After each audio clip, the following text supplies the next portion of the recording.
مولانا منظور احمد مینگل صاحب کا بیان سماعت فرمائیے۔ بہت نالائق آدمی ہوں، بہت نالائق۔ ایک چیز آپ کو بتاتا ہوں، جو حضرت اقدس مولانا محمد منظور نعمانی رحمۃ اللہ علیہ کو حضرت اقدس عبید اللہ سندھی رحمۃ اللہ علیہ نے جو نصیحت کی، وہ آپ کو بتا رہا ہوں مولوی صاحب، خدا کی قسم زندگی بھر اس کو یاد رکھو گے۔ میں تو نالائق آدمی گزرا، لیکن فرماتے ہیں کہ عبید اللہ سندھی مظلوم کے ساتھ ظلم تو ہوا۔ ہر مولوی الو کا پٹا اٹھ کر کے عبید اللہ سندھی کو کوئی دائرہ اسلام سے خارج سمجھتا ہے، کوئی ضال سمجھتا ہے، کوئی مضل سمجھتا ہے۔ جو بھی انگریز کے خلاف جو اٹھتا ہے اس کو سب پاگل کہتے ہیں۔ جیسے کہ آج بھی سارے آپ کے ملک کے خنزیر وہ دانشور بنے ہوئے اور طالبان دنیا سے ناواقف ہیں، یہ کسی کام کے بھی نہیں ہے۔ طالبان شیر، چاہے اللہ آپ کا بھلا کریے کہ کھائے تب بھی شیر ہے، بھوک سے مرے تب بھی شیر ہے۔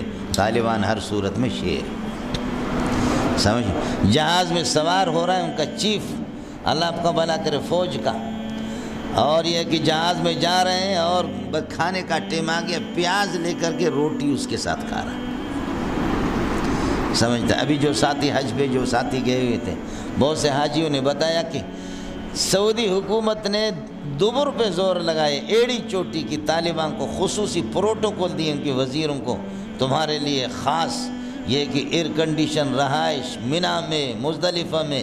کہتے ایک طالبان کا ایک وزیر بھی وہاں گیا نہیں۔ ساتھی کہتے قسم خدا کی جب بھی ان کو دیکھتے تھے طواف کر رہے تھے، طواف کر کے، اور جیسے بیٹھتے ہمارے ساتھ تو بعض کے جو کیا کہتے ہیں جو بیدار دماغ ہے تو ان کے آنسو آتے تھے، کہنے لگے ہم یہ خرافات دیکھ رہے ہیں کہ سعودیہ میں حرم نبوی میں کیا، یہاں کیا کیا خرافات کیا کیا ہو رہے ہیں، یہ سب ہماری نگاہوں میں، سب کو سبحان اللہ، یہ سب کچھ ہماری نگاہوں میں ہے۔ اللہ پورا کر دے گا، جیسے افغانستان کو اللہ نے آزاد کر دیا، اس طرح اللہ اپنی پوری سرزمین کو ان خرافات سے ہمارے ہاتھ سے آزاد کرائے گا، سب کو سبحان اللہ۔ سمجھتا ہے اس قسم کے لوگ ہیں مولوی صاحب، ہے ایک کشتی کا لے ملنگ کو چھوڑو یار ان باتوں کو۔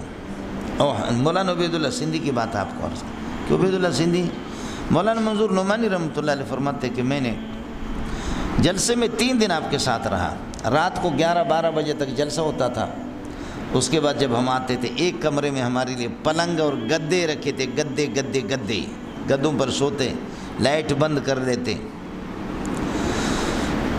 مولانا عبید اللہ سندھی آہستہ آہستہ آدھا پونا گھنٹے کے بعد اس گدے سے نیچے آ کر فرش پہ سوتا تھا، آدھا پونا گھنٹے کے بعد نیچے، پہلے گدے پلنگ پر سو گئے، میں بھی سو گیا ساتھ، میرا وہ پلنگ ہے ان کا یہ ہے، آہستہ آہستہ اس کو دیکھا، آدھا پونا گھنٹے کے بعد نیچے آ کر کے سو گیا۔ پھر آدھی رات کو گھنٹہ 1.5 گھنٹے 2 گھنٹے کے بعد، اچھا دوسری بات یہ ہے کہ سوتے تو پاؤں پھیلاتے نہیں، سکڑ کر کے سو جاتے، 2۔ تیسرا یہ ہے کہ رات کے آخری حصے میں اٹھ کر کے وضو بنا کر کے تہجد پڑھ کر کے روتے تھے۔ 3 راتیں میں نے دیکھی۔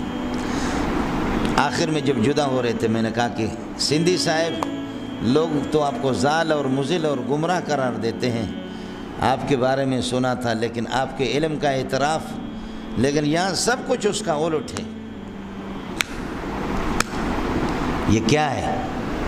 اللہ واسطے مجھے نصیحت کرو اور اپنے قابلیت کے راز بتا دو کہ یہ کیا ہے، یہ علم کہاں سے؟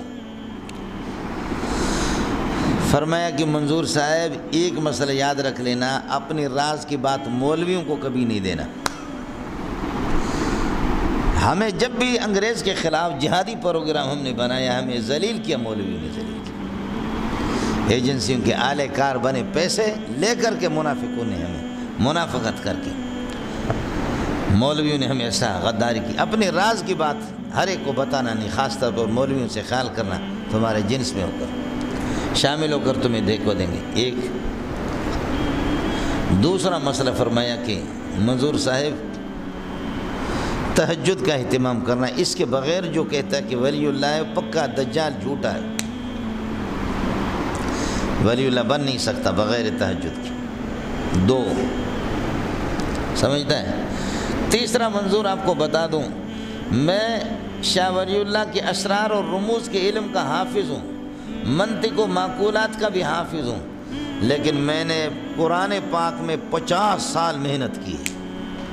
میری محنت کا مرکز قرآن رہا ہے، میری محنت کا مرکز قرآن رہا ہے۔ جو کچھ علم آپ کو محسوس ہو رہا ہے، جو دیکھ رہے ہیں، یہ سارا قرآن کی برکت ہے۔ یہ بات